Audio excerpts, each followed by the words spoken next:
foram espargidos agora, no momento das preces, possam atingir o íntimo de cada um de nós, suavizando as nossas preocupações, as nossas ansiedades, os nossos desafios, que cada um sabe quais são, e que é um segredo, muitas vezes, nosso com o nosso Pai maior, que não nos desampara nunca. Então, que essas bênçãos que nós recebemos aqui possam permanecer conosco e que nós possamos, acima de tudo, fazer bom uso do que aqui nós recebemos. Nós agradecemos a direção da casa pelo convite, é sempre uma alegria estar aqui com vocês, rever os amigos, e hoje nós trouxemos um tema que nos toca profundamente e que é muito pessoal para cada um de nós, mas que a doutrina espírita nos traz esclarecimentos que nos aliviam de um lado, mas que nos trazem um desafio muito grande. O tema são os pensamentos. Todos nós temos os nossos. O pensamento do ser humano é contínuo, são milhares e milhares por dia. A gente não para de pensar nunca, né? E tem gente que dá tapa e chute de noite enquanto está dormindo, né? O que será que está fazendo? Então o pensamento ele não para nunca, não cessa nunca. E os responsáveis pelos pensamentos somos nós. Nós recebemos influências. Nós vamos conversar um pouquinho sobre que influências são essas. Mas, uma vez chegando à nossa mente, se elaborando ou não, dando continuidade ou não, é a nossa responsabilidade. Porque uma vez que nós elaboramos um pensamento, e se nós transformamos ele em atos, atitudes, ou não, se ele fica só na nossa casa mental, alimentado por nós, nós somos responsáveis por ele. Diz na questão 89A do Livro dos Espíritos: quando o pensamento está em alguma parte, a alma também aí está, pois é a alma que pensa. O pensamento é um atributo. Então, o pensamento é um atributo da nossa alma, de nós. Nós somos uma alma, nós somos um espírito encarnado. Então, a inteligência, a razão, o livre-arbítrio, o pensamento, a vontade, são atributos que Deus nos deu para, através das existências, através dos desafios, das aprendizagens, seja no plano físico, seja no plano espiritual, nós irmos evoluindo, nós irmos refinando esses presentes que Deus nos deu.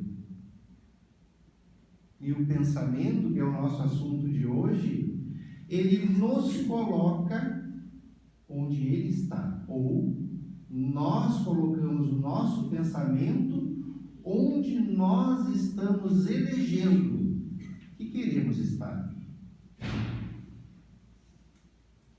Um exemplo: nós estamos aqui na casa espírita, mas a gente está preocupado, pensando, depois que eu sair daqui, eu vou passar na padaria, vou pegar um pãozinho, vou pegar um bolinho, né? Tem gente dizendo que não ali, né? Quer dizer que vai, né? Onde é que está o nosso pensamento? E onde é que nós estamos?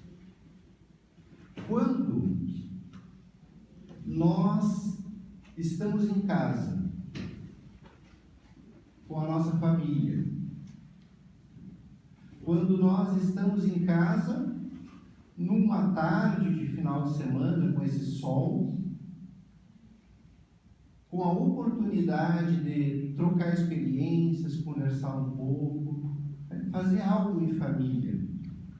Mas algo em nós nos escraviza, um ressentimento, ou coisinha difícil da gente lidar, né?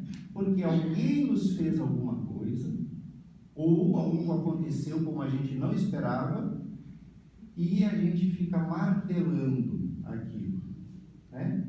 E vai martelando, e vai lembrando, e vai lembrando. E se a gente escutar um ouvido que a gente suspeita que vai poder nos ouvir, a gente conta de novo aquilo. E conta para um, e conta para o outro, e revive aquilo. Onde está o nosso pensamento? E a gente termina o final de semana, chega a segunda-feira, a gente vai para o trabalho, vai para os nossos afazeres e aquilo vai junto. Onde nós estamos? Onde realmente nós estamos colocando a nossa vida, os nossos pensamentos?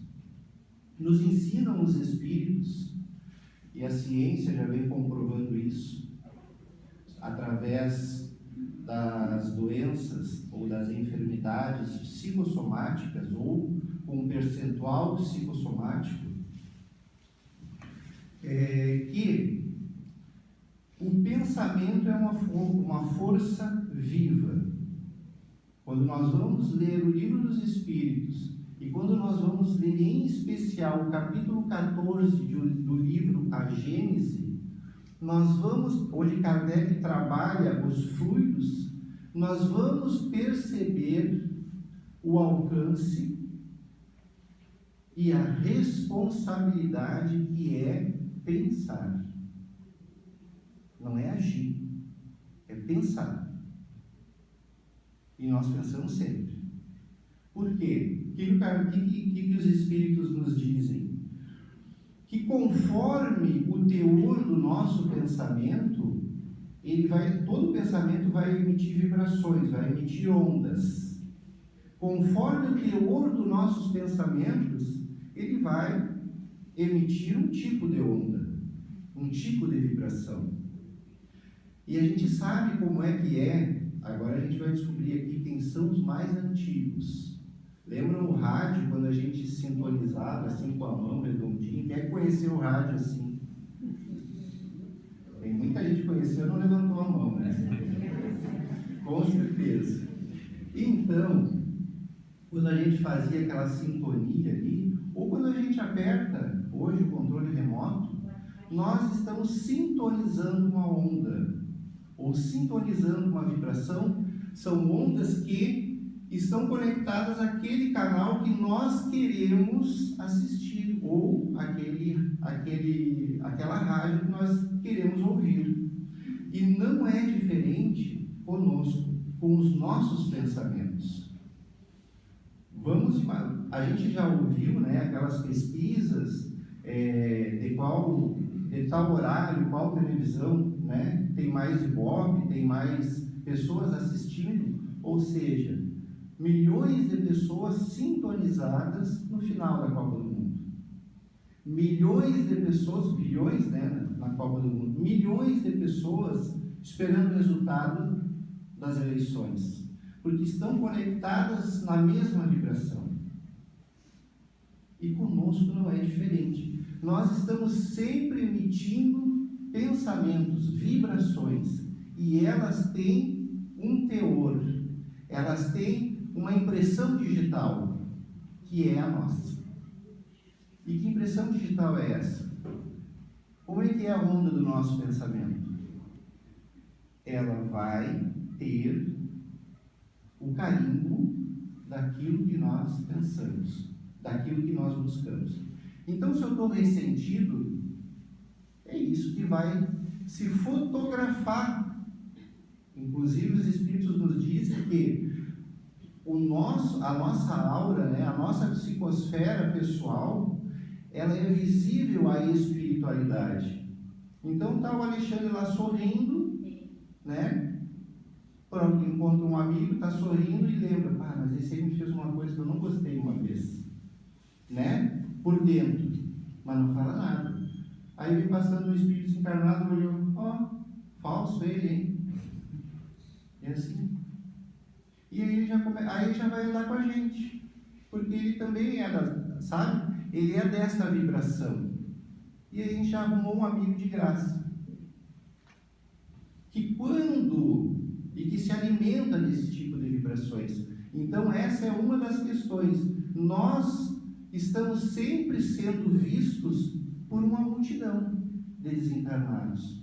Agora, muitas vezes eles não estão nem aí para nós, mas é que a gente chama atenção, né? Às vezes a gente emite um pensamento de raiva, e aí tem vários espíritos na volta e, opa, ali tem um dos nossos, a gente nem tinha visto, arrumou a companhia, né? Que fica mais difícil de sair depois desta sintonia.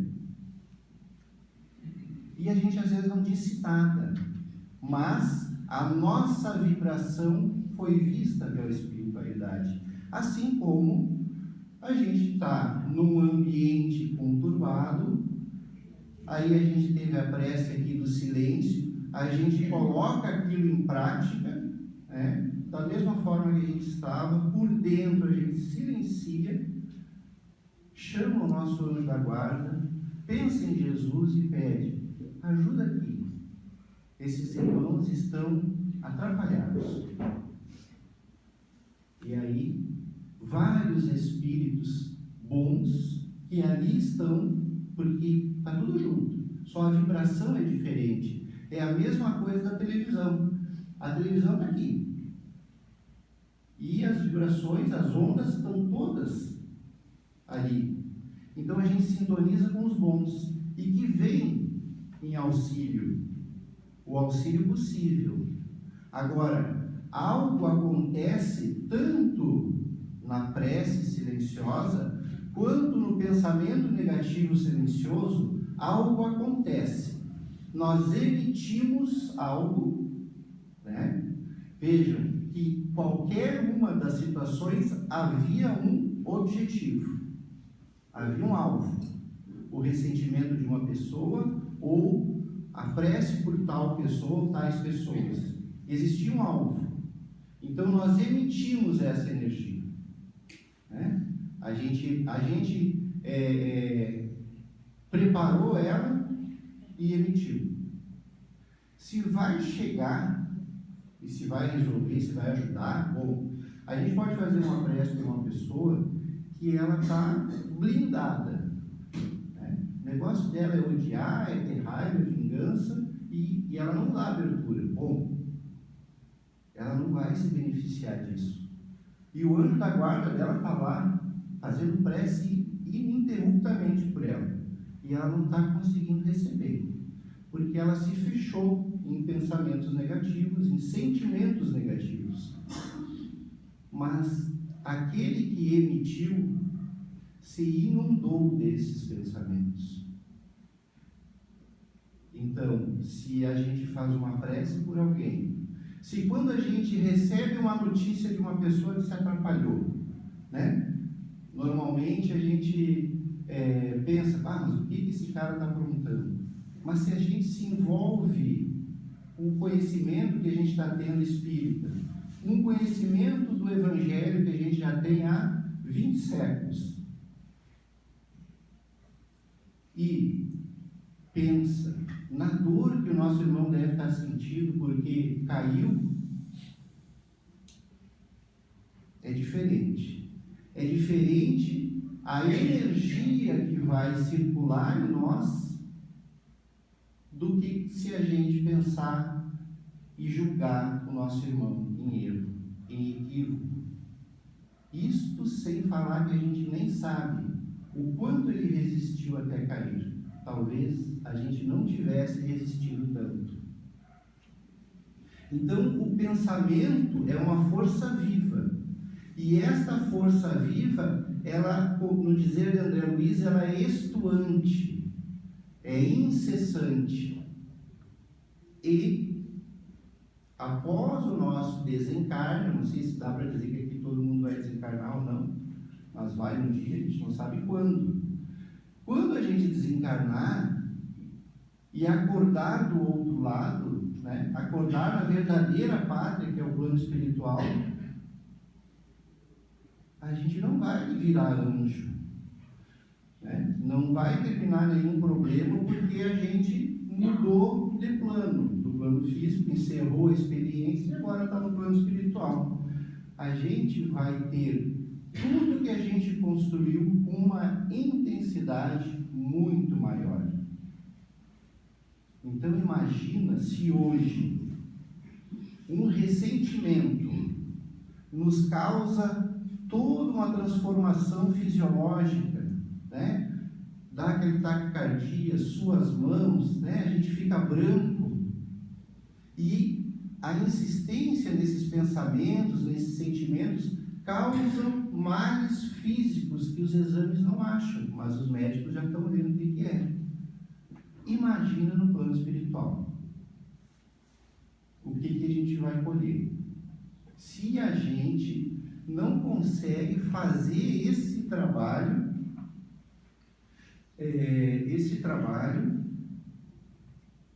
de mudança. E em falar em mudança, a gente traz então, do capítulo 8 do Evangelho segundo o Espiritismo, uma passagem de Mateus, capítulo 5, versículos 27 e 28. Aprendestes que foi dito aos antigos: não cometereis adultério. Eu, porém, vos digo que aquele que houver olhado uma mulher com mau desejo para com ela, já em seu coração cometeu adultério com ela. Aqui está falando da pureza do coração. Aqui está falando da bem-aventurança de Jesus, que fala: bem-aventurados os puros de coração. E quando ele fala em adultério, é a modificação conforme a lei divina. Ele usa este termo, mas Kardec mesmo já traz na sequência a explicação, trazendo outras colocações de Jesus, usando a palavra adultério, né, como raça adúltera. Ou seja, é esta modificação da lei divina. Mas o que nos interessa aqui nesta fala de Jesus? Que nós precisamos evoluir, que nós precisamos modificar. E não é uma vez que Jesus se refere assim: aprendestes o que foi dito aos antigos. Em certa passagem ele complementa: eu, porém, vos digo. O que Jesus está dizendo para nós aqui? Quando ele fala em bem-aventurança, bem-aventurados os pobres de espírito, e nós sabemos hoje, com clareza, através da doutrina espírita, que os pobres de espírito são os humildes, e que a humildade é aquela virtude que nós precisamos começar a exercitar para combater o mal que nos aflige, que é o orgulho. Ou seja, Jesus chega para nós e diz assim: eu vejo vocês, eu sei como vocês são, nós somos, né? E eu venho trazer uma boa nova, eu venho trazer uma outra forma de agir.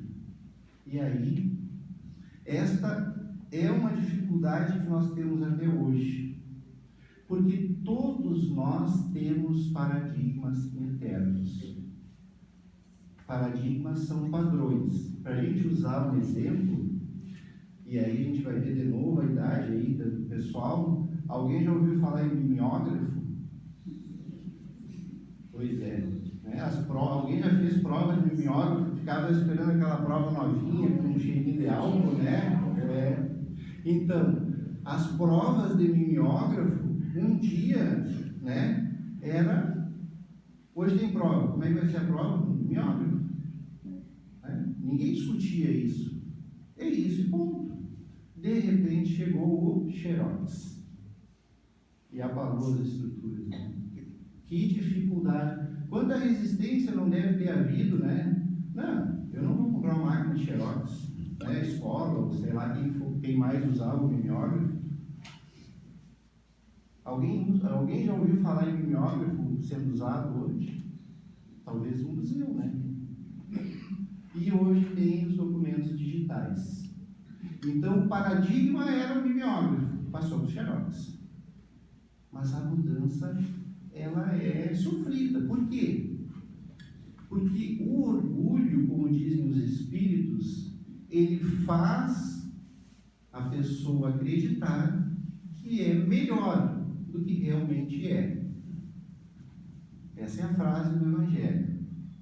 E quando eu sou melhor do que os outros, e eu faço prova em mimeógrafo, capaz que o Xerox, eu sou capaz de, orgulhoso, talvez esteja usando mimeógrafo até hoje. Porque está certo. Né? Então, como é que nós vamos avançar se nós não trazemos para nós essa virtude, o exercício dessa virtude que é a humildade? Como que nós vamos aprender? Como que nós vamos crescer? Se o que é novo nós acreditamos que é errado. Por quê? Porque não encaixa em nós. Né? A gente não acha espaço. A gente parece que está cheio, né? O orgulhoso está cheio. Ele não precisa aprender mais nada. Agora, o que é interessante é que tem tanto orgulhoso com carro zero. Por que não anda com Caminhonback? Não era o top de décadas atrás? Né? Por que está com o celular aí? Então a gente tem estas dificuldades. Se a gente faz um bolo de chocolate que a família adora, e de repente um filho casa e vem a nora faz um chocolate, Deus o livre, alguém elogiar o bolo dela. Por quê? Porque o meu é melhor. Ainda mais uma nora, né? Então, essas questões internas criam dificuldades para que a gente aprenda. Né? E Jesus veio trazer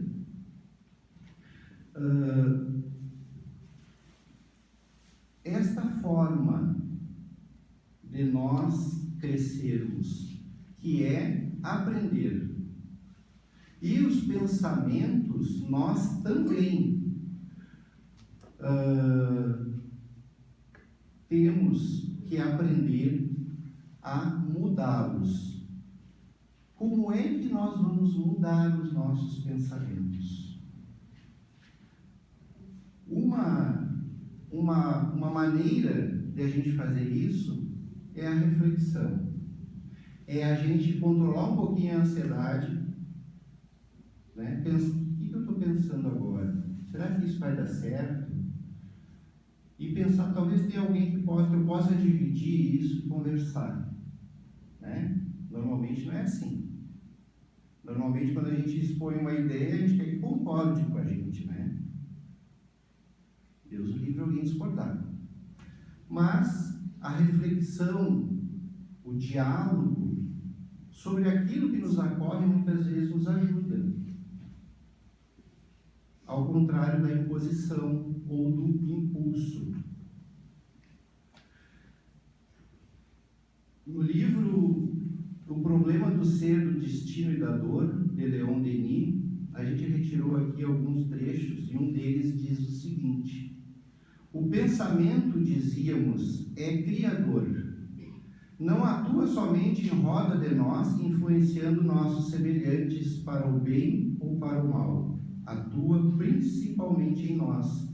Gera nossas palavras, nossas ações, e com eles construímos dia a dia o edifício grandioso ou miserável de nossa vida presente e futura.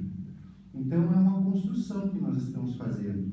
Nós estamos pensando e estamos construindo. Tudo tudo passa pelo nosso pensamento. Nós arquitetamos estar aqui hoje. Passou por onde? Alguém acordou e caiu aqui? Né? A gente acordou já com o intuito de vir. Alguns talvez tenham sido convidados no meio da manhã, outros lembraram no final da manhã. Talvez alguém tenha sentido uma angústia, eu acho que eu vou lá no centro espírita hoje. Mas passou pelo pensamento de cada um estarmos aqui hoje. E por algum motivo nós estamos. Por algum motivo a espiritualidade está aqui conosco, nos ajudando a entender um pouco melhor daquilo que acontece dentro de nós, daquilo que nos motiva, daquilo que nos move, porque são essas questões que nós estamos construindo. Vejam que aqui traz de volta aquilo que nós já estávamos falando antes, da influência dos nossos pensamentos, lembrando também que ele influencia aqueles que nos rodeiam. A gente está pensando algo negativo, né? A gente chega num lugar, às vezes, eu cheguei na casa do fulano, está meio pesado o ambiente, né? O que será? E às vezes a gente vai num lugar e a gente não quer mais sair. Quando a gente chega na casa espírita, a gente tem aquele ambiente acolhedor. Ninguém vê nada, quer dizer, alguns veem, mas não vê ninguém com um chazinho ou com uma cobertinha que a gente se sente acolhido. É vibração, é sentimento, que é um exemplo de uma construção mental através dos pensamentos e da vontade da espiritualidade para nos receber aqui. Que todos nós temos condições de fazer. Acontece que nós somos espíritos antigos e nós não temos as mágoas ou os ressentimentos, as raivas só dessa existência. Nós trazemos de outras.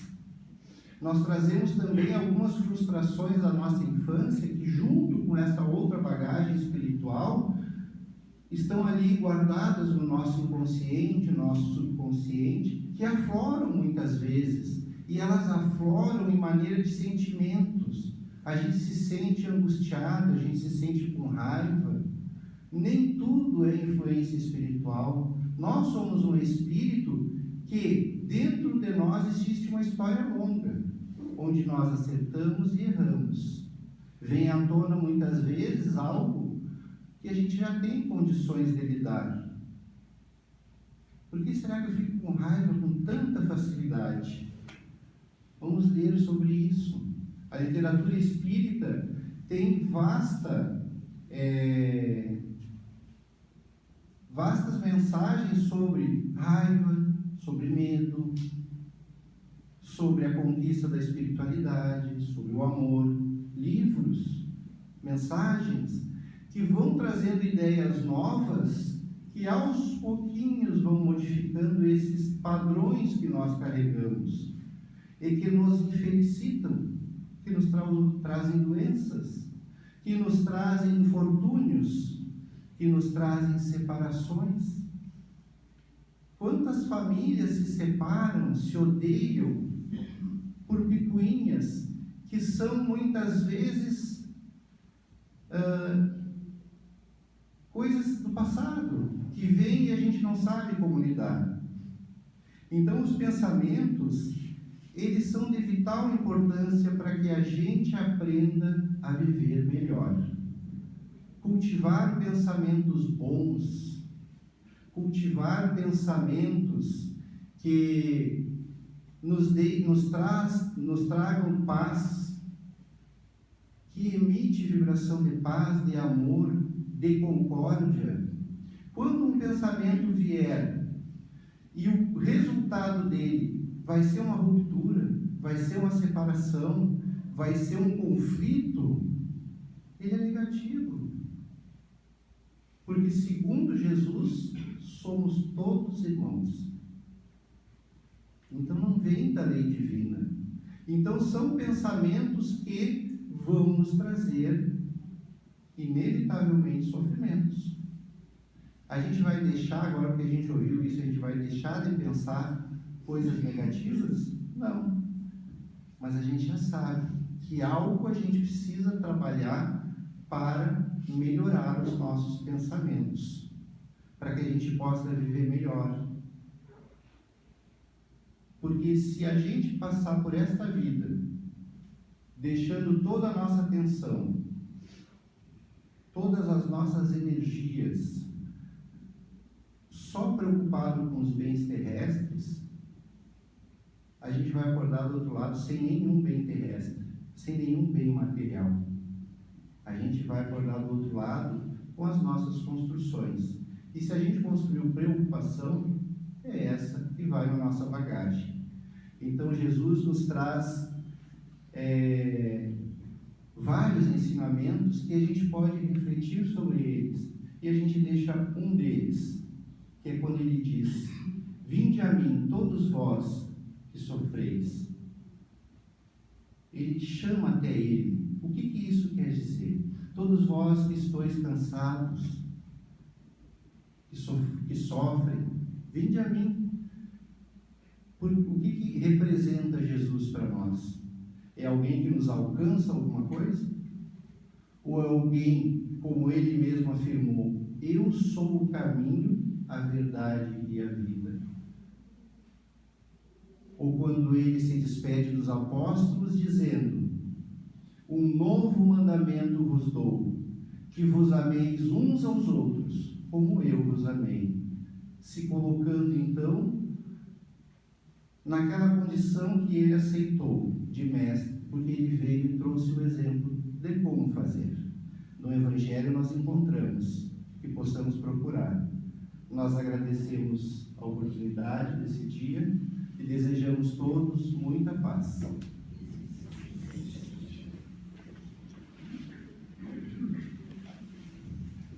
Em nome dos irmãos, eu quero agradecer o nosso irmão